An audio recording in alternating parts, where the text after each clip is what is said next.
खुशी लगे जेबे मु शुणे आम कोरापुटर से कहीं केते पुराणा गीत छी छी रे ननी आज देश विदेश रे भाइराल हो जाइए, ट्रेंड भी करुच्ची।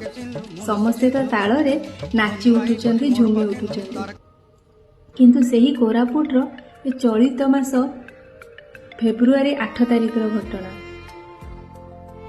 जेबे 14 वर्षिया एक नाबालिकार गणधर्षण होइथिला।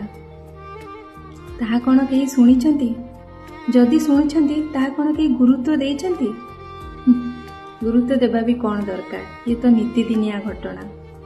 से 4 मासर कुआ कुआ डाकुथिबा कुनी शिशु कन्याटे हेउ कि 4 वर्षरे कंढेई धरी खेलुथिबा अबोध बालिका कि 70 वर्षिया कि वृद्ध महिला, केही एथिरु बंची पारि नाहांती। कौन गणधर्षण रोकिबा केवल सरकार, प्रशासन और पुलिस रो दायित्व? पुलिस तो से 4 दुष्कर्मी को आज जेल रे बांधिची। आउ किए जाने प्रमाण अभावरु काले आम अंधा कानून तांको मुक्त भी करिदेबो, समाज भी तांको ग्रहण करिवो। मोर केवल एतिकी प्रश्न, जेतेबेले केउ झियोटी परिवार विरुद्ध रे जाई तल जातिर ता प्रेमिक सह घर छाड़ी पलाए, सेतेबेले एई समाजर मर्दपणिया देखिबो।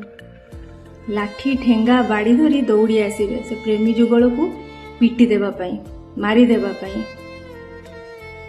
किंतु आज सेही समाज से झियोटार बलात्कार रे काहेकि एमिति चुप अछि?